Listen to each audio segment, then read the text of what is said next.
네, 오늘 우리 주일에 계시록 1장 말씀을 통해서 하나님의 말씀을 함께 듣겠습니다.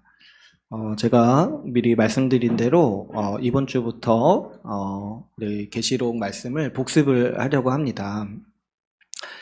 우리가 22년 한 해 동안 계시록 1장부터 끝까지 함께 나눴는데요. 우리가 이제 대부분 어려운 부분 많이 이야기 안 하고 이제 쉽게 얘기하고 풀어서 많이 설명을 했는데, 아무래도 이게 이제 연속되는 이야기다 보니까 이제 흐름을 놓치면은 좀 이해하기에 어려움도 있었던 것 같아서 한 5-6가지 주제를 가지고 이 계시록의 강조점들을 우리가 함께 복습을 해보려고 합니다. 그래서 이제 복습을 하면서는 이제 구체적으로 이 좀 말씀의 해석을 살피기보다는 이 강조하는 바 위주로 우리가 어떤 지점을 이 계시록의 메시지로 붙들어야 되는지 잘 정리해서 간략하게 나누고자 합니다. 그래서 우리가 한 해를 시작할 때 지난해 나누었던 이 계시록 말씀을 잘 정리해서 이 말씀을 간직할 수 있도록 우리가 힘쓰기를 바랍니다. 이 요한계시록 우리가 작년 한 해 동안 살펴봤는데, 많은 분들이 이제 얘기하시기를 이게 생각보다 이게 어려운 말씀이 아니라는 거를 많이 얘기해 주신 것 같아요. 그래서 이해하기도 쉽고 이 말씀 전체가 힘있게 나오는 것을 보고 이것이 우리에게 전혀 어려운 말씀이 아니었다라는 것을 많은 분들이 이해하신 것 같습니다.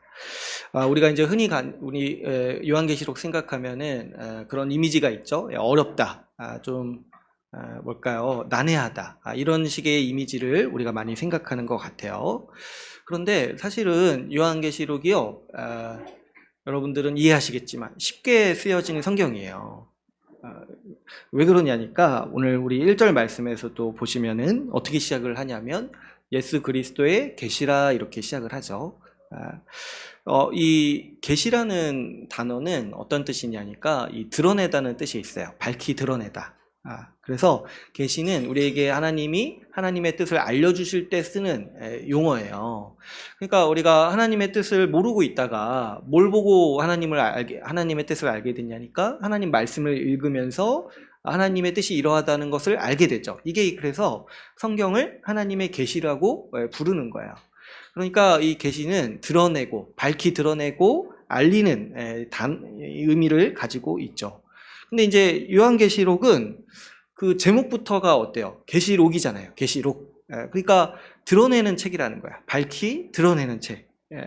그래서 이 누구나 보면은 이해할 수 있을 정도로 밝히 드러내고 밝히고 있다. 하나님의 계획과 하나님의 뜻을 밝히고 있다라는 의미를 가지고 있죠. 그러니까 이 계시록은 제목부터가 우리가 쉽게 이해할 수 있고 쉽게 알 수 있는 책이라는 의미가 있다는 거죠.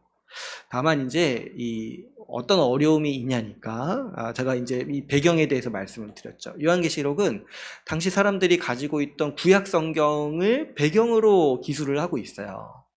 그렇다 보니까 이 구약 성경에 익숙하지 않은 사람들이 읽으면은 어렵게 보이는 거예요. 우리는 지금 완성된 성경책을 가지고 있잖아요. 우리는 근데 약간 이제 우리 특성상 신약 성경을 많이 보죠. 그러니까 어떤 사람이 신약 성경을 가지고 어떤 얘기를 하면은 우리는 쉽게 알아들어요.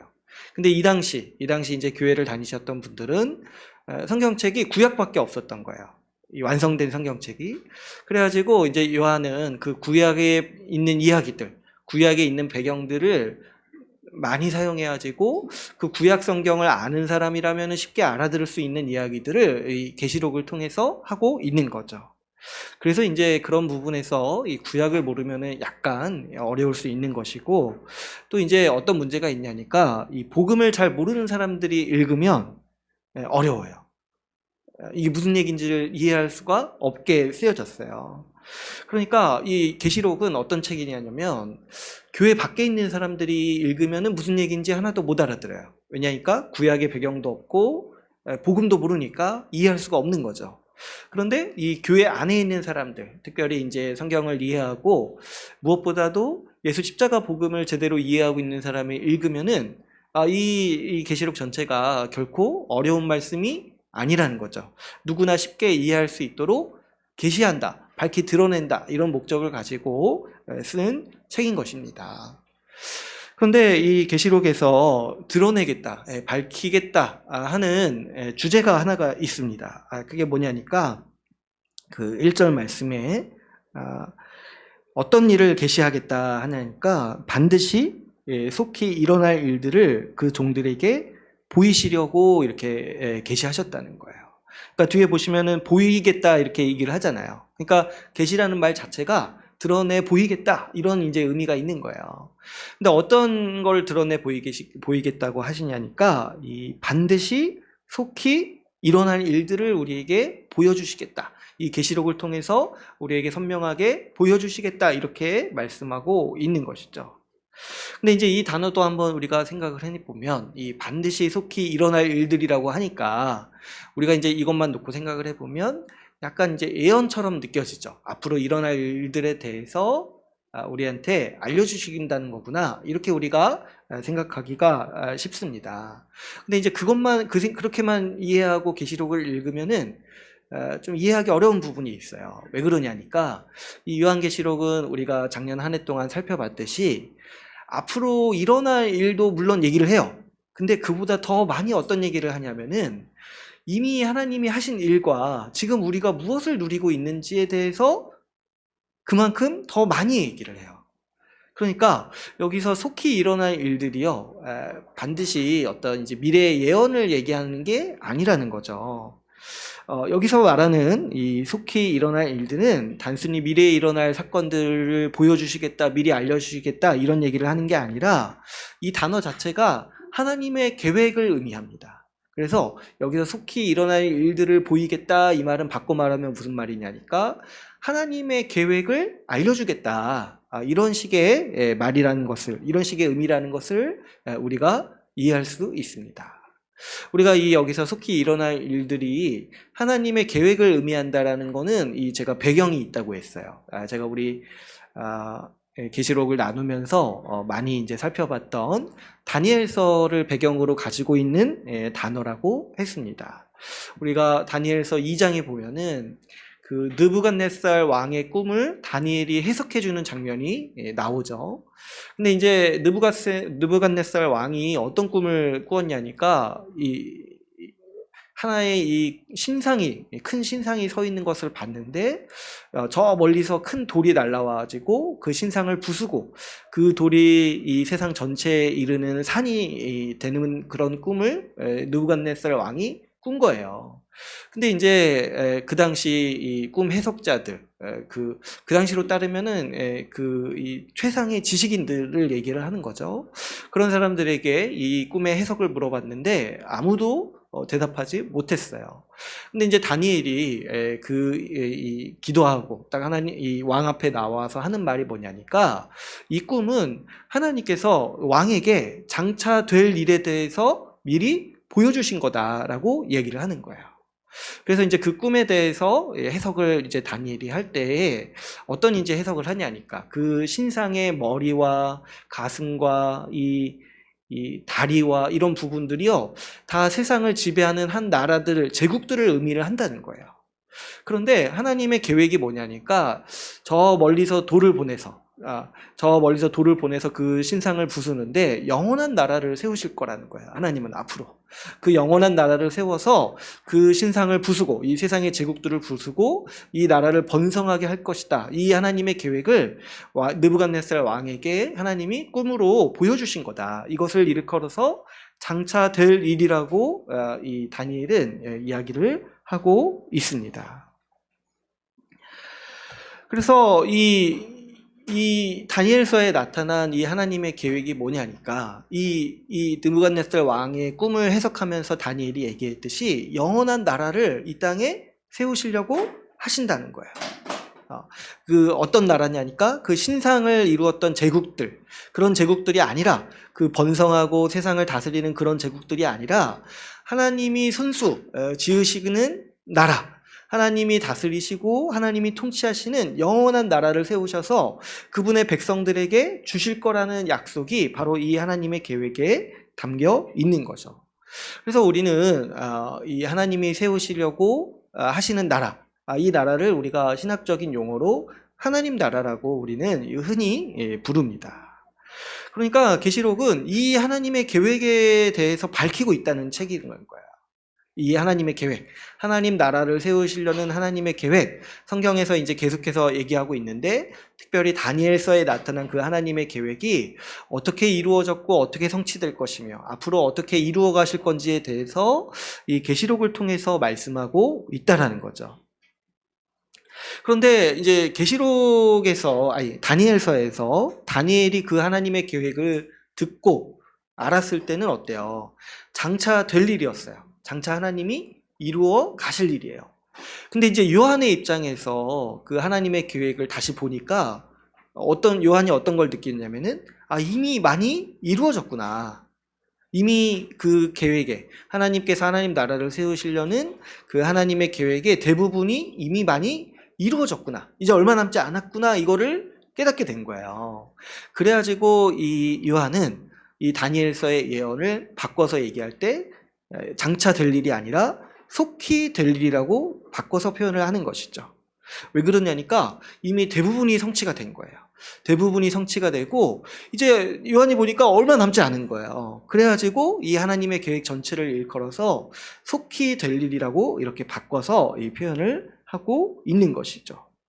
그러니까 이 요한계시록은 우리의 어떤 편견이나 우리의 어떤 그 선입견과 다르게 사실은 미래에 일어날 일을 다루고 있는 것 같지만은 사실은 이미 하나님이 하신 일에 대해서 그 과거와 현재에 대해서 그만큼 더 많이 다루고 있는 책이 바로 이 요한계시록인 거죠.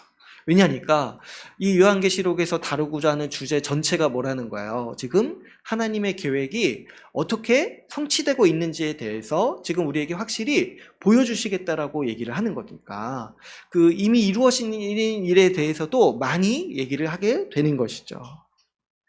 그래서 이 계시록 말씀을 우리가 살펴보면은 우리가 그냥 이 계시록 말씀을 살펴볼 때 미래에 대한 일이라고만 살펴보게 되면은 놓치는 부분들이 굉장히 많아요. 왜 그러냐니까 이 요한계시록에서 가장 이 중요하게 다루는 중심 주제들이 뭐냐면 바로 예수 십자가 복음이에요. 예수 십자가 복음. 예수 십자가 복음이 이룬 성취와 그 영광에 대해서 많이 얘기를 해요. 거기다가 더불어서 그 예수님이 세우신 교회에 대해서도 많이 이야기를 해요. 그러니까 우리가 단순히 계시록이 미래에 일어날 일들이라고만 생각을 하면은 이런 것들을 다 놓치고 보는 거죠. 이 계시록에서 예수 십자가 복음과 교회에 대해서 많이 나올 수밖에 없는 이유가 있습니다. 왜 그러냐니까 하나님 나라를 향한 이 하나님의 계획 전체에서 가장 중심이 되고 가장 결정적인 사건이 바로 뭐냐면 예수 십자가 복음과 예수님으로 말미암아서 세워진 이 교회이기 때문이죠. 우리가 이 하나님의 전체 계획, 하나님 나라를 세우시려는 하나님의 계획에서 복음과 교회가 얼마나 중요한 위치를 차지하고 있는지를 이해하려면은 이 전체 계획을 좀 처음부터 끝까지 살펴볼 필요가 있어요. 우리가 이제 다 아시다시피 하나님께서 창조하시고 세상을 만드시고 사람을 만드시고 그 하나님이 거니시는 동산에 이 사람을 두신 것은 하나님의 오래된 목적이 있었다고 했죠. 그것이 뭐냐면은 하나님께서 하나님 나라를 세우시려는 목적이 있었다는 거예요. 그래서 이 하나님은 이 세상에 나라를 세우시려고 하시는데 우리가 이제 어렸을 때 배운 것 중에 그 나라의 3요소가 있죠. 뭡니까? 그 국민, 영토, 주권. 이 나라가 세워지려면은 이 3요소가 있어야 되는 거예요. 국민, 영토, 주권. 근데 이 하나님께서 세상을 만드셨으니까 땅은 이미 만드신 거예요. 그리고 하나님이 다스리실 거니까 이미 주권은 있는 거예요. 근데 이제 하나님이 필요로 하신 게 뭐냐면은 하나님의 백성으로서 살아갈 국민, 그 백성이 필요하셨던 거예요. 그래서 하나님은 이 사람을 만드시고 사람에게 복 주시고 사람과 교제하면서 그 사랑의 관계 가운데 이 하나님 나라를 세워가시려고 하셨던 거죠. 그런데 이제 문제가 생긴 게 뭐냐면은 이 사람이 하나님을 거부한 거예요. 하나님의 통치를 거부하고 이 하나님을 떠나서 자기 뜻대로 살고자 이 하나님을 떠난 것이 이 사람의 처음 결정이었죠. 그럴 때 이제 하나님께서 그럴 때 이제 그냥 이 아예 창조를 취소하시고 그냥 이제 그만두셔도 되는 거였는데, 이 하나님은 이 목표를 포기하시지 않으시고 어떻게 하셨냐니까 이 사람을 회복하시려는 계획을 세우시는 거예요. 그래서 어떻게 하셨습니까? 사람의 범죄에도 불구하고 하나님은 이 은혜를 베푸시고 또 돌보심으로써 하나님의 백성을 이제 약속을 하십니다. 아담에게도 약속하시고 그 몇몇 택하신 그 노아에게도 약속하시고 몇몇 택하신 사람들에게 약속하시고 아브라함에게 이제 결정적인 약속을 주신 다음에 이 아브라함의 자손들 이스라엘 백성을 구원하셔서 하나님 나라의 백성으로 삼으십니다. 그래서 이스라엘을 택하셔서 하나님 나라 백성으로 삼으시고 복 주시고 돌보시고 또 특별히 그 이스라엘 가운데 성전을 주셔가지고 그 가운데 함께 거하시죠. 그래서 이제 우리가 구약을 살펴볼 때 이스라엘이라는 국가가 왜 중요하냐니까 이스라엘이라는 나라는 하나님께서 실제로 역사 가운데서 세우신 하나님 나라인 거예요. 그래서 이런 얘기가 있어요. 유대인들, 이스라엘 국민들은 따로 천국을 기대한 적이 없어요. 천국을. 왜냐니까 지금 자기네들이 살고 있는 나라가 천국인 거예요. 하나님 나라인 거예요. 하나님이 다스리시고 하나님이 돌보시고 그 통치 가운데 살아가는 하나님의 법, 율법에 따라 살아가는 하나님의 백성들이 지금 있잖아요. 그러니까 이제 그 구약의 백성들도 말할 수 없는 그 영광을 보는 거죠. 하나님과 실제로 같이 거하면서 살아가는 그 천국의 그 복락을 아주 눈으로 볼 수 있고 손으로 만질 수 있도록 누린 것이 바로 이 구약의 백성들인 거죠. 그래서 우리가 이제 그 구약의 그 왕국들을 묘사하는 말씀들을 보면은 뭐 솔로몬 왕국이라든가 이런 걸 보면은 완전히 천국처럼 묘사하는 구절들이 많이 있어요. 그래서 뭐 그 나라에는 뭐 노예가 없고 부국 강명하고 은이 너무 흔해지고 길가에 은이 넘쳐나고, 그러니까 이렇게 나라가 부강하니까 그 은 같은 거는 이제 막 이 길에 돌아다니는 거예요. 나라가 워낙 부강하니까. 그 정도로 이 하나님의 통치 아래서 아주 이 큰 복을 누리면서 살아갔던 것이 이 구약의 백성들이었던 거예요. 그런데 이제 문제가 생겼죠. 우리가 다 알다시피 이 구약의 백성들도 범죄하고 하나님을 떠납니다. 우상숭배하죠. 우상숭배하고 그 우상숭배가 아주 극단적으로 치우칠 때는 하나님이 허락하신 그 성전에서도 우상을 숭배해요. 그러니까 이 하나님이 거기에 대해서 심판하시고 또 죄를 물으실 때 이 이스라엘 백성들이, 이스라엘이라는 국가가 망하고 또 이 이방 민족 가운데 끌려가죠. 그래서 이제 지나고 보니까 이 구약이 제기하는 문제가 하나가 있어요. 그게 뭐냐면은 하나님 나라가 이 땅 가운데 세워지는 게 가능하냐는 거예요. 하나님은 신실하시고 능력이 있으셔서 또 자비로우셔서 사람을 용서하시고 또 은혜를 베푸시는데, 문제는 뭐예요? 그 사람이 하나님을 지속적으로 떠난다는 거야. 지속적으로 범죄한다는 거예요. 어떻게 해도 하나님이 은혜를 베푸시고 용서를 하셔도 지속적으로 범죄해서 결국에 사탄의 나라로 돌아간다는 거야, 이 사람이. 그러니까 인간이 불가능하다는 거야. 하나님이 아무리 베푸셔도 불가능한 것처럼 보이는 게 이 구약이 신학적으로 제기하는 문제예요. 하나님 나라가 과연 가능한가? 하나님의 백성이 과연 가능한가? 그래서 이제 제가 이 계시록 나누면서도 얘기를 했었죠. 그 성경에 불임 가정이 많이 나오는 이유가 있다고 했어요. 불임 가정은 어때요? 자녀를 얻는 게 불가능한 이 가정이잖아요. 근데 그게 하나님의 심정이라는 거예요. 하나님은 그토록 하나님의 백성을 얻고 싶어 하시는데 그게 지금 너무 어렵다는 거야. 왜 그러냐니까 우리의 죄가 너무 깊은 거예요. 하나님이 봐주시고 용서해 주시고 은혜 베푸시고 이끄시고 돌보셔도 사람이 결국 하게 되는 게 뭐냐면 우상숭배라는 거죠. 그럴 때 하나님은 여기서 이 포기하시는 것이 아니라 이 구약을 통해서는 인간이 얼마나 불가능한 존재인가, 하나님의 백성으로 되기가 불가능한 존재인가를 하나님은 보여주고 싶으셨던 것 같아요. 그래서 하나님이 원래부터 계획하셨던 것이 뭐였냐니까 바로 우리 주 예수 그리스도를 보내셔서 이 하나님의 백성을 얻는 문제를 해결하시려고 하신 거예요. 예수님이 이 땅 가운데 오셔서 어떤 일을 하셨습니까? 예수님은 이 땅 가운데 오셔서 십자가에서 죽으심으로 사람의 범죄가 사람이 마땅히 받아야 될 범죄에 대한 대가를 그리스도께서 대신 치르셨습니다.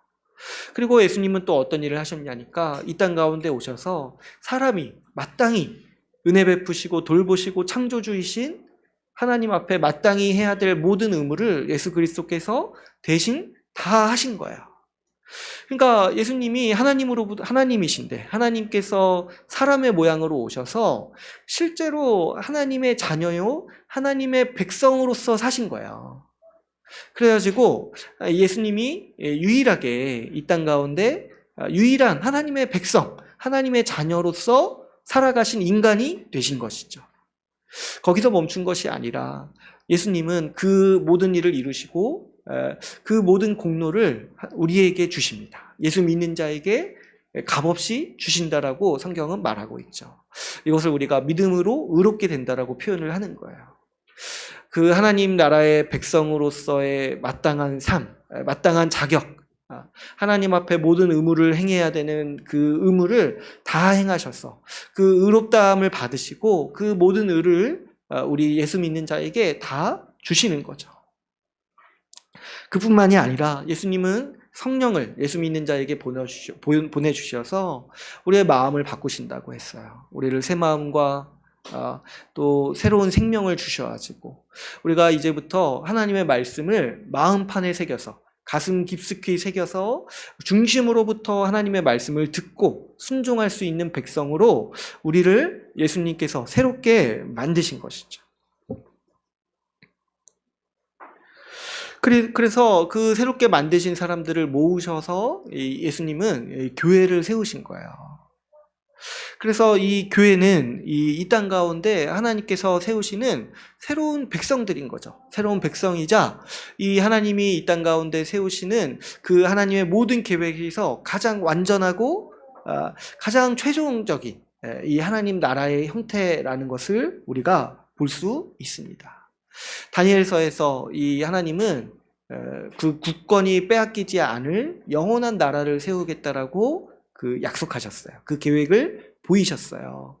근데 이제 신약에서 이 예수님으로 말미암아서 하나님께서는 예수 그리스도를 통해서 세워지는 교회, 그 성령을 받아지고 이제 다시는 하나님을 떠날 수 없는 사람들, 그 마음의 중심으로부터 하나님을 사랑하고 하나님을 예배하는 새로운 백성을 세우셨죠. 그래서 우리가 이 교회가 새롭게 세워지는 하나님 나라요. 하나님 나라의 이 가장 완성되고 결정적인 형태라는 것을 우리가 살펴볼 수 있습니다. 주님께서 이 땅 가운데 세우시려고 하시는 그 영원한 나라가 이 바로 그 예수 믿고 성령 받은 그 교회를 통해서 나타났고 드러났다라고 우리는 이해할 수 있습니다. 이제 이 주님의 전체 계획에서 남은 것은 딱 하나가 있다는 거예요. 뭐냐니까 우리 주님 다시 오셔서 이제 이 교회를 완성시키시고 이 피조물들을 새하늘과 새 땅으로 만드셔서 완성하시는 그 하나, 주님 다시 오시는 그 일 하나만 그 하나님의 계획에서 남겨두고 있다는 것이죠. 그래서 이 계시록 말씀은 제가 이제 앞에서도 말씀드렸지만 이 앞으로 일어날 일들에 대해서도 물론 이야기를 하지만은 사실 그보다 더 많이 말하고 강조하는 바가 뭐냐니까 이 하나님의 계획이 거의 다 이루어졌다는 거예요. 무엇으로?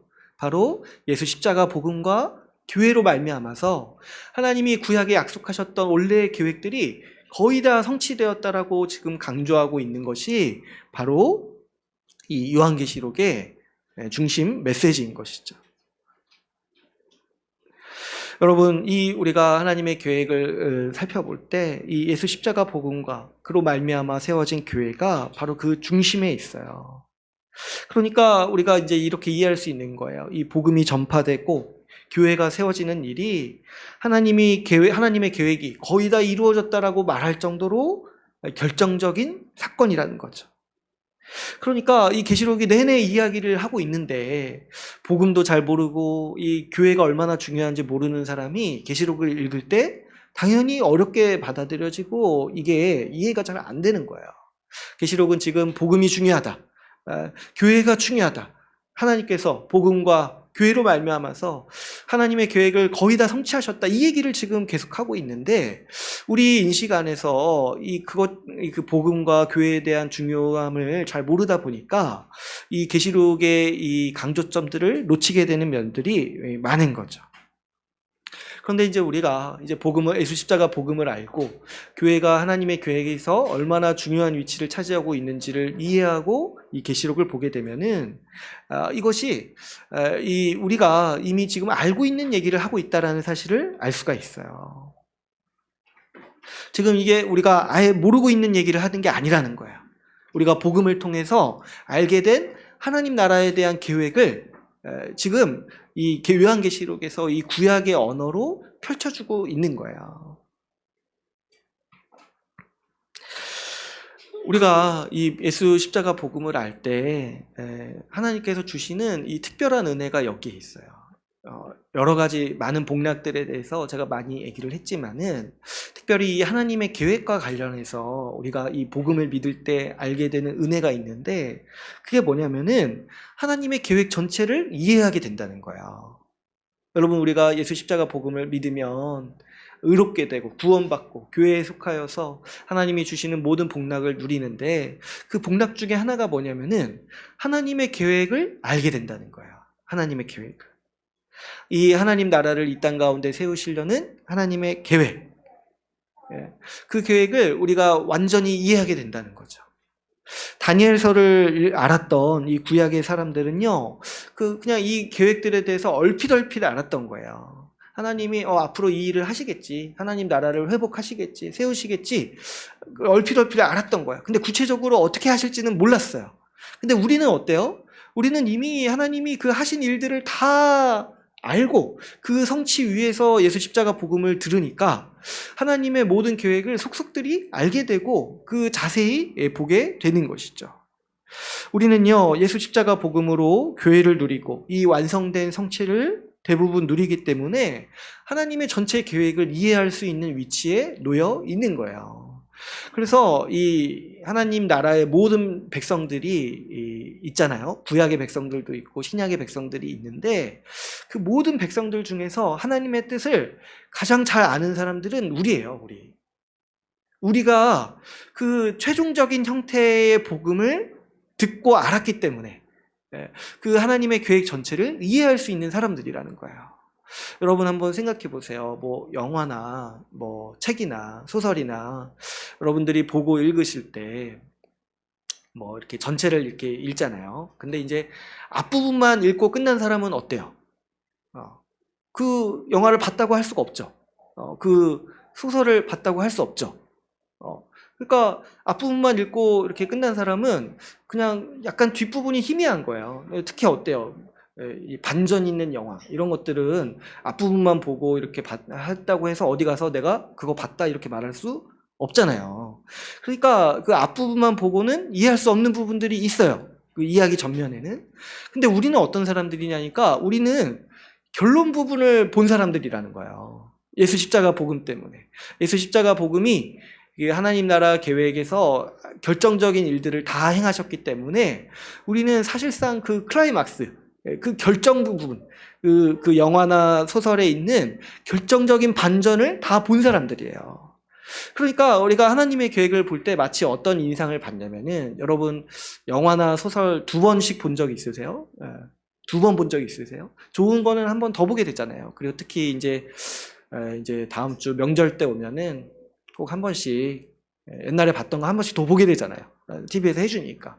그때 보면은 안 보이던 것들도 보이고 훨씬 더 이해하게 되고 훨씬 더 풍성하게 그 내용들, 이야기들을 알게 되는 이제 경험을 하게 됩니다. 뭐 소설이나 뭐 이제 영화나 2번씩 보게 되면. 우리가 그것과 같은 위치에 있다는 거예요. 우리는 예수 십자가 복음을 알고 믿었기 때문에 그 복음이 어떤 일을 하는지 알기 때문에 그리고 그 복음의 성취로 말미암아서 교회 생활을 누리고 있기 때문에 하나님의 계획 전체에서 이미 결정적인 부분, 그 최종에 해당하는 부분을 이미 경험한 사람들이에요.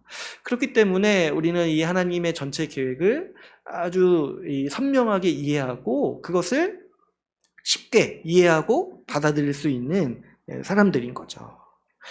그래서 여러분, 우리가 이 하나님의 계획, 이 계시록을 통해서 하나님의 계획을 들을 때 알 수 있는 게 뭐냐면, 우리가 이미 예수 십자가 복음을 통해서 이 하나님의 계획을 들었다는 거예요. 듣고 알고 있다는 거죠. 예수 십자가 복음을 통해 예수님께서 이미 하나님 나라를 이 땅 가운데 세우셨고, 교회로 말미암아서 그 복을 누리게 하셨고, 장차 오셔서 완성하실 거라는 이 하나님의 계획의 대강을 알고 있고, 그 구체적인 사안들도 우리는 다 이해하고 있는 것이죠. 그래서 이 복음을 이해하고 요한계시록을 읽으면 이 계시록 말씀이 우리가 아예 처음 듣는 얘기를 하는 게 아니라, 우리가 이미 알고 있고 이해하고 있는 그 계획, 이야기를 이 계시록이 좀 더 이 실감나게, 또 구약의 메시지를 빌어서 이렇게 우리 앞에 눈앞에 펼쳐지도록 가르치고 있다는 것을 우리는 이해할 수 있습니다. 그러니까 이 계시록 말씀은 전혀 새로운 게 아니에요. 전혀 새로운 게 아니에요. 우리가 이미 알고 있어요. 여러분, 우리 작년에 계시록 말씀 끝까지 나누었는데 거기서 처음 듣는 얘기가 어디 있습니까? 주님 다시 오신다. 주님이 교회를 세우셨다. 주님이 세상을 심판하실 거다. 처음 듣는 얘기 하나도 없어요. 다 그냥 이게 단순화시켜 보면은 사도신경에서 다 고백하고 있는 이야기들이에요. 근데 이 계시록이 그 말씀을 더 영광스러운 표현으로, 그 실체를 더 우리에게 가르쳐주고 싶어가지고, 그 실체를 우리에게 더 보여주고 싶어서 그 상징과 환상의 이 말씀으로 우리에게 더 강조하고 있는 말씀이 바로 이 계시록 말씀인 거죠. 그래서 주님은 이렇게 보면은 예수 십자가 복음을 통해서 복음을 믿게 하시고 또 듣게 하시고, 그리고 그 지각을 열게 하심으로써 하나님 나라 계획을 우리 가운데 알리셨어요. 우리에게 선명하게 알리셨어요. 거기다 그것도 부족해가지고 마지막에 이 마지막 성경 마지막 장 요한 계시록을 통해서 하나님 나라를 향한 하나님의 계획을 우리에게 선명하게 보여주십니다. 계시록이라는 말 자체가 드러내다라는 뜻이라고 했잖아요. 밝히 드러내다. 하나님의 계획을 우리 가운데 밝히 드러내신 거죠. 근데 여러분, 하나님께서요, 하나님의 계획, 우리가 이거를 이제 또 신학적인 용어로 경륜이라고 부르는데, 경륜 들어보셨죠? 하나님의 경륜. 그 하나님의 경륜을 우리에게 알리신다라는 게, 이게 우리 신자가 누리는 특별한 복이라는 거예요. 그렇죠, 여러분? 하나님 같은 분이 그분의 계획을 우리한테 일일이 알리실 필요가 뭐가 있습니까? 제가 언제 한번 얘기했던 것 같은데, 그 계획을 함께 공유하는 거는 아주 특별한 관계에서만 이 공유를 하는 거예요. 특별한 목적을 가지고. 그러니까 하나님께서 그분의 계획을 우리에게 알리시고 우리가 선명하게 이해할 수 있도록 하신 것이 지금 우리가 이 땅 가운데 살아갈 때 큰 힘이 되는 주님의 복이고, 우리가 예수 믿고 누리는 아주 복의 큰 차원이라는 것을 우리가 이해할 수 있어야 돼요. 우리가 하나님의 뜻을 알고 하나님의 계획을 알 수 있다. 복음을 통해서도 알고 이 요한계시록을 통해서도 선명하게 이해할 수 있다는 것이 우리 예수 믿는 사람들이 누리는 특별한 복이라는 거죠. 주님께서 이 계획을 우리에게 선명하게 알리시는 이유가 몇 가지가 있습니다. 제가 생각하기에 한 3가지 정도만 오늘 간단히 나누고자 하는데요. 먼저 우리 주님께서 그분의 계획을 이렇게 상세하게 선명하게 우리에게 알리시는 이유는 우리를 사랑하시기 때문입니다. 제가 방금도 말씀을 드렸지만, 여러분, 앞으로의 계획을 공유하는 것은 아무한테나 하지 않죠. 정말 내가 앞으로 함께 같이 살아갈 사람과 이 앞으로의 계획을 공유하는 거예요. 앞으로 어떤 목표를 가지고 살아갈 것인지, 앞으로 어떤 일을 할 것인지, 그 비전을 같이 공유를 하는 거예요. 그래서 우리 부부 사이 안에서 우리 앞으로 어떻게 살아갈지 얘기하고 결혼하고, 그리고 결혼 관계 속에서도 그렇게 얘기를 하죠. 그렇게 친밀한 관계에서만 우리가 앞으로의 계획을 공유를 하는 거죠. 하나님께서도 우리를 생각하실 때 우리를 그냥 어떤 이제 더 부족한 사람들, 어떻게 뭐 이렇게 도움이 필요한 자들 이렇게만 보시는 것이 아니라 우리를 진짜 사랑하시고 우리와 마음을 함께 나누는 그런 관계로 우리를 생각하시는 거예요. 그래서 하나님은 그 하나님의 계획, 하나님의 뜻 안에 있었던 그 하나님의 계획을 우리에게 이렇게 상세하게 말씀해 주시는 거죠. 이렇게 자세하게 말씀을 해주시는 거예요. 앞으로 하나님이 어떤 일을 하실 건지, 어떤 일을 해왔는지 이렇게 자세하게 우리에게 말씀해 주시는 거예요. 왜냐하면 우리를 사랑하시기 때문인 거죠. 창세기 말씀에서도 보면은 하나님이 이런 말씀을 하세요. 이 소돔과 고모라를 심판하러 가시는 길에서 아브라함을 만나는데 그 아브라함을 대하시면서 어떤 얘기를 하시냐니까 내가 하려는 것을 어떻게 아브라함에게 숨기겠느냐. 아브라함이 내가 택한 자고 내가 아브라함을 통해서 일할 것인데 내가 하려는 일을 아브라함에게 숨기지 않고 말하겠다 하고 아브라함에게 그 소돔과 고모라의 심판에 대해서 알려주십니다. 그러니까 지금 여러분 우리가 똑같은 거예요. 하나님이 이 계시록을 통해서 하나님의 계획을 알려주셨잖아요. 하나님께서 교회를 완성하실 것이고 교회를 지키시고 돌보시다가 주님 다시 오실 때 완성하실 것이고 저 제국, 저 바벨론, 이 세상의 사탄의 나라, 짐승의 나라들은 다 망하게 하실 것이다. 심판하실 것이다. 그 계획을 우리에게 알리셨잖아요. 왜 그렇게 알리시냐니까 우리에게 숨기시지 않는 거예요. 우리에게 숨기시지 않고 우리를 위하시고 우리를 택하시고 사랑하시기 때문에 우리에게 이 계획을 우리에게 알리시는 거죠. 또 단순히 우리를 이 부족한 자, 도움이 필요한 부족한 자로 보시는 것이 아니라 주와 함께 다스릴 왕으로서 우리를 세우시고 우리를 생각하시기 때문에 우리에게 이 중요한 하나님의 계획들을 밝히 알리십니다. 그래서 우리가 주와 함께 동참할 수 있게 이 하나님의 계획에 마음을 다하고 충성을 다해서 동참할 수 있도록 하나님은 특별히 우리에게 계획을 알리시는 거죠. 두 번째로 하나님께서 우리의 계획을 알리시는 이유는 우리가 인내하도록 돕기 위해서입니다. 제가 작년에도 같이 나누었지만은 계시록이 쓰여질 당시에 교회는 큰 어려움 가운데 있었습니다. 직접적으로는 이 로마의 박해를 받았고 그 로마 문화와 로마 사회로부터 비웃음과 멸시를 당했어요. 그리고 또 거기에다가 유대인들의 핍박도 받았습니다. 그러니까 굉장히 세상 전체에서 소수인데도 수세에 몰려 있는 거죠. 거기다가 이 교회 안에는 우상 숭배자들이 득세했다고 했어요. 우상도 섬기고 하나님도 섬길 수 있다라고 그렇게 가르치는 사람들, 그걸 주장하는 사람들이 많았고 거기에 더불어서 이단도 득세해가지고 교회가 안팎으로 굉장히 어려운 처지에 있었다고 했습니다. 이런 상황에서 믿음을 지키기 위해 필요한 게 뭐냐니까 인내가 필요하다는 거예요.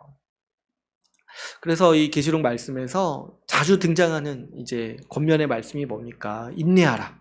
끝까지 지켜라. 끝까지 지키고 인내하라. 이렇게 이제 계시록은 말하고 있어요. 근데 이제 그래서 이 인내하기 위해서 하나님은 이 하나님의 계획을 우리에게 미리 알려주시는 거예요. 앞으로 하나님이 지금까지 이렇게 일해 오셨고 앞으로 이렇게 하실 것이다. 이거를 이해하고 지금은 인내해야 될 때다. 지금 그냥 인내하기만 된다. 그냥 믿음을 지키기만 하면 된다라는 것을 권면하시고 또 그 확신을 주시기 위해서 우리에게 이 계획을 미리 알려주시는 거예요. 여러분 우리가 힘들 때 생각을 해보면은 힘들 때 이제 가장 힘든 게 뭐 고난이 오고 어려움이 올 때 이제 가장 힘든 게 몇 가지가 있는데 물론 이제 그 자체가 힘든데 조금 시간이 지나다 보면은 이제 뭐가 힘드냐면은 이게 좀 너무 의미가 없는 고난이라고 생각될 때 힘들어요. 내가 이제 버틸 수 있는 힘이 뭐가 있습니까? 이거를 버팀으로써 그래도 뭐가 좀 의미가 있어야 되잖아요. 내가 이걸 버팀으로써 그래도 뭔가 나중에 이걸 통해서 뭐가 된다 이런 확신이 있으면은 이게 가치가 있다는 생각이 들면은 그래도 버틸 수가 있어요. 여러분 직장 다니시는 분들이 왜 힘든데 버팁니까? 일을 통해서 가정을 먹여 살리고 더 가치 있는 일을 할 수 있다라고 생각을 하니까 힘든데도 그냥 버티는 거잖아요. 근데 또 하나가 뭐냐면은 이게 또 언제 끝날지를 알 수 있을 때 좀 버틸 수가 있어요. 언제 끝날지 모르는 고난이 오면은 사실은 굉장히 힘들죠. 마음이 힘들고 답답하고 좀 이렇게 버티면은 해결이 되리라는 그런 이제 뭐랄까요, 기대가 있어야지 지금 버틸 수가 있잖아요. 근데 이제 뭐 의미도 없어 보이고 그냥 한도 끝도 없어 보이고 이런 고난이 올 때 우리가 굉장히 힘든 거죠. 근데 이제 주님께서 우리에게 위로를 주시고 이 인내할 수 있는 힘을 주시는 게 뭐냐면 하나님의 계획을 우리에게 알려주심으로써 우리가 지금 고난을 견디는 일의 의미를 알게 하시고 또 얼마 남지 않았다라는 걸 우리에게 보여주시는 거예요. 버틸 날이 얼마 남지 않았다. 왜냐하면 주님이 속히 하시기 때문에. 속히 하시기 때문에. 이게 우리에게 이 고난 중에서나 믿음을 지켜야 될 때가 올 때 힘을 주는 이 원동력이 되는 것이죠. 저도 이제 이런 걸 많이 느낄 때가 제가 이제 운동할 때 많이 느껴요. 운동할 때. 제가 공원에서 공원 이제 한 3바퀴 정도 뛰는데 이제 뛸 때 이제 제가 운동을 잘 못하니까 이 코치해주는 어플을 이어폰으로 이제 들으면서 이제 뛰어요. 여러 가지 조언을 많이 해줍니다. 그 어플에서. 이렇게 달리기가 재밌다. 달리기가 재밌다. 이걸 계속 암시를 해요. 근데 한 3주 지나니까 솔직히 얘기하더라고요. 솔직히 달리기는 힘들다. 뭐 이런 얘기도 하고. 근데 이런저런 얘기들을 많이 해줘요. 근데요, 그 모든 조언 중에 가장 힘이 되는 게 뭐냐면은, 30초 남았습니다. 5분 남았습니다. 이게 제일 힘이 돼요. 그 얘기를 딱 들을 때, 이제 조금만 버티면 된다. 조금만 더 달리면 된다. 해서 끝까지 나아갈 수 있는 힘을 막 주는 거예요. 그러니까 우리가 뭔가 이렇게 고난을 받고 이렇게 힘이 들 때, 실제로 이제 힘이 되는 게 뭐냐면은, 앞으로 어떻게 될지, 이게 예상이 되면은 이제 우리가 힘을 얻을 수 있는 것이죠. 그러니까 우리가 하나님의 계획을 알고 미래를 소망할 때 우리는 인내할 수 있는 힘도 가질 수 있는 거예요. 여러분, 이 하나님 나라의 계획은요, 우리 삶 일상에 매 순간에 주는 메시지가 있어요. 그게 뭐냐니까 우리의 고난이요, 끝난다는 거예요. 우리가 지금 겪고 있는 고난이 언젠가 반드시 끝난다는 거예요. 그 지식을 이 하나님의 계획은 우리에게 줍니다. 우리가 겪는 어떤 고난도 우리를 패배하게 만들지 않고 잠깐만 버티면 이제 주님 다시 오셔서 좋은 때가 온다라는 거예요.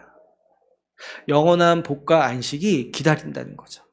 그래서 우리 주님은 이 계획을 말씀하시면서 조금만 버티라, 조금만 인내하라 라고 우리에게 권면하시는 거죠. 심지어 계시록에서는 어떻게까지 얘기한다고 했어요. 열흘만 참아라. 10일의 고난이다.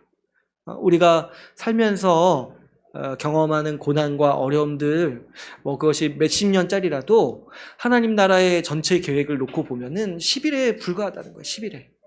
10일에 불과한 고난이라는 거예요. 그래서 조금만 버티고 참아라. 이렇게 우리에게 권면해 주시는 거죠. 마지막으로 이 하나님께서 우리에게 계획을 알리시는 이유는 우리에게 지혜를 주시고 우리에게 복 주시기 위해서입니다. 세상을 지혜롭게 살아가기를 주님은 원하세요. 우리 신자가 이 세상에서 아주 힘있게 이 세상을 복되게 지혜롭게 살아가기를 원하세요. 그래서 우리 하나님이 우리에게 최고의 것을 하나님이 주시고자 하시고 우리 하나님의 백성들이 이 세상의 가장 선한 것들을 누리기를 원하시는 거예요. 왜 그러겠습니까? 하나님이 이 세상을 만드셨잖아요. 그리고 우리는 그 세상을 상속으로 받을 자들이에요. 그러니까 제가 누누이 말씀드린 적 있지만 신자만큼 이 세상을 진짜 제대로 누릴 수 있는 사람이 없는 거예요. 신자만큼. 하나님은 이 세상을 어떻게 누려야 될지, 이 세상에서 어떻게 살아가야 될지 지혜를 주시기 위해서 우리에게 하나님의 계획을 선명하게 밝혀주시는 거예요. 그래서 오늘 우리가 읽은 본문 말씀에서도 3절에서 이렇게 말씀하시죠. 이 예언의 말씀을 읽는 자와 듣는 자와 그 가운데 기록한 것을 지키는 자가 복이 있다. 여러분 그렇지 않겠습니까? 이 세상을 창조하시고 이 세상을 돌보시고 이 세상을 경영하시는 분의 계획을 듣는데 예? 그 계획에 따라서 사는 것이 가장 지혜로운 방법 아니겠습니까? 누가 내가 나름대로 내 인생을 좀 지혜롭게 꾸며보겠다, 좀 어떻게든 해보겠다 해봤자 그 하나님의 계획에 미치지 못하는 거예요. 하나님이 주시는 이 지혜에 미치지 못하는 거예요. 내 그냥 꼼수로 어떻게든 내 삶을 살아보려고 해봤자 하나님이 세상을 경영하시는데 그런 분의 계획을 따르는 게 훨씬 지혜롭다는 거죠. 특별히 이 요한계시록 말씀을 통해서 하나님은 우리가 살면서 무엇에 투자해야 될지를 명확히 알려주시는 거예요. 무엇에 투자해야 될지. 여러분, 우리도 어디 이렇게 투자할 때 가장 고급 정보가 뭐예요? 어디 개발된다 이런 계획, 도시개발 계획 이런 게 이제 가장 고급 정보잖아요. 근데 마찬가지로 하나님은 하나님의 계획을 우리에게 알려주실 때 우리 인생을 어디에 투자하는 것이 가장 합리적이고 가장 값진지 우리에게 지금 이 계시록 말씀을 통해서 지혜를 주시고자 하는 것이죠. 하나님의 계획에 있어서 우리가 다 나눴다시피 이 세상의 나라, 특별히 하나님 없이 하나님께 대항하면서 부응하고자 하는 그런 문명을 일구고자 하는 바벨론이라든가 이 짐승의 나라들은 다 반드시 망한다라고 주님은 밝히고 계십니다. 그게 주님의 계획이라는 거예요. 다 망하게 하시겠다. 다 폐허로 만드시겠다는 거예요. 겉으로는 화려하고 사치하고 또 우리가 보기에 매력적으로 보이더라도 그래서 주님이 권면하시는 게 뭐예요? 절대로 그 나라에 투자하지 말라. 그 나라의 땅을 사지 말아라. 망할 나라의 땅을 왜 사냐는 거예요.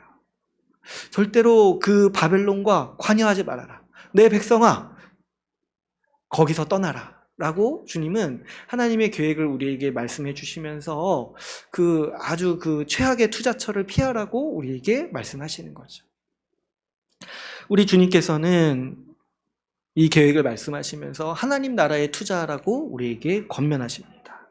겉으로 보기에는 소박해 보이고 또 고생길처럼 보여도 하나님 나라의 교회를 일구면서 살으라고 우리에게 말씀하시죠. 우리 눈에 보이기에는 연약해 보이고 우리 눈에 보기에는 상처투성이 있고 허름해 보여도 하나님께서 영원히 지키시고 돌보시는 그 나라가 바로 이 교회에 있다는 거예요.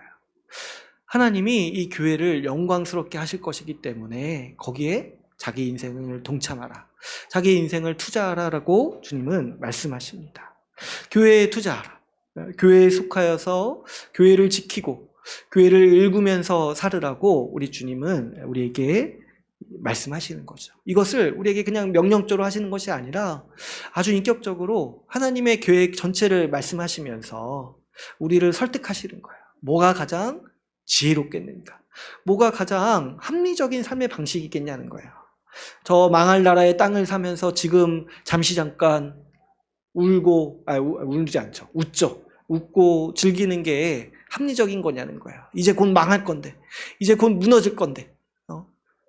최근에도 그런 얘기 많잖아요. 작년에 집 산 사람 지금 울고 있다고 하잖아요. 떨어질 거 알았으면 샀겠냐는 거예요.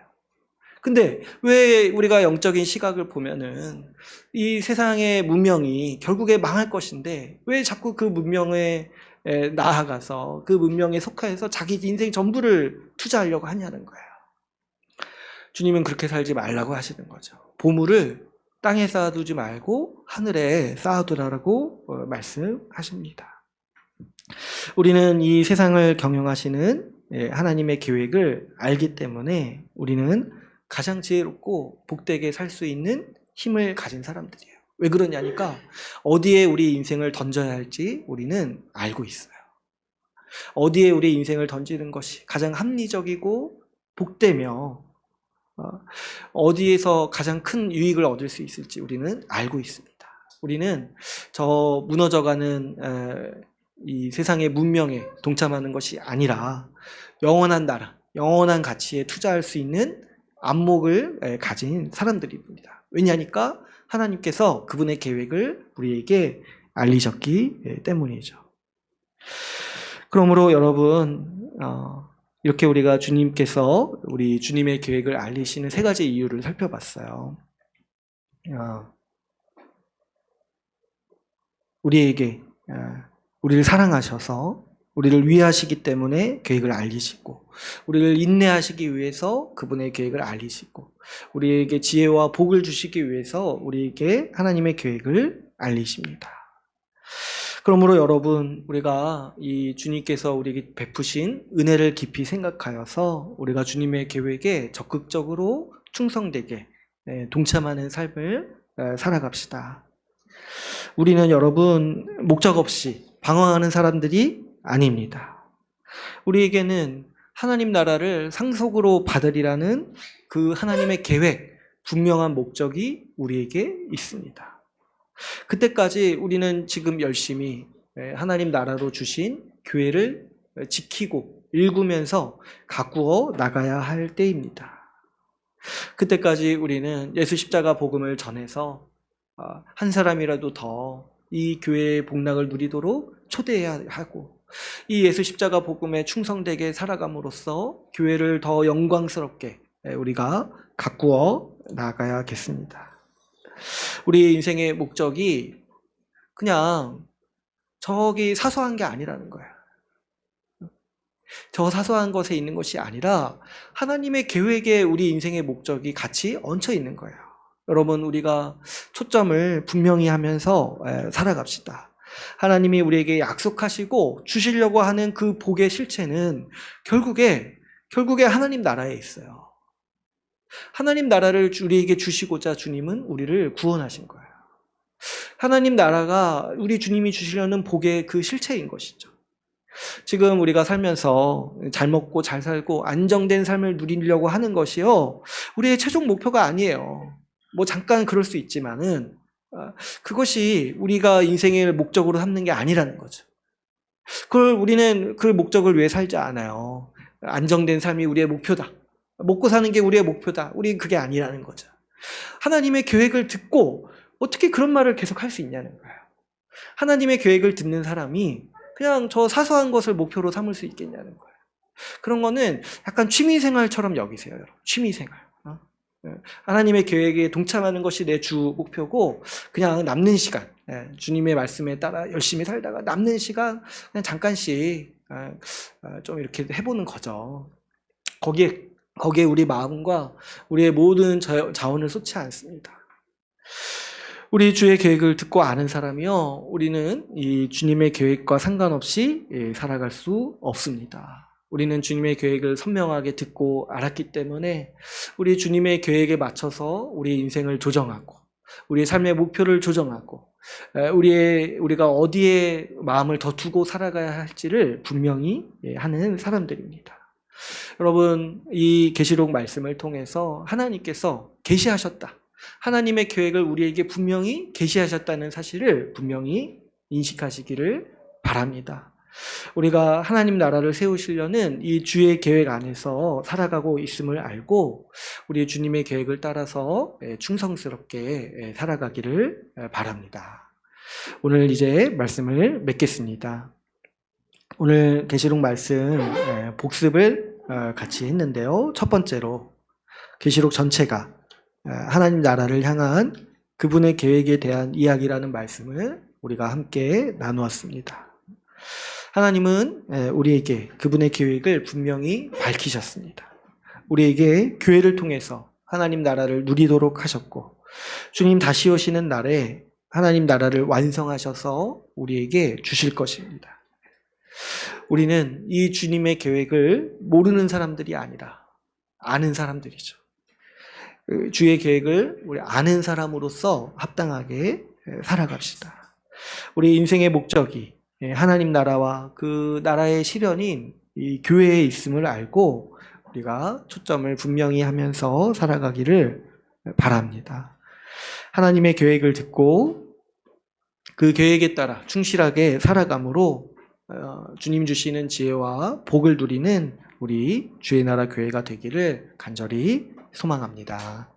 오늘 말씀을 마치고 같이 기도하는 시간을 갖도록 하겠습니다.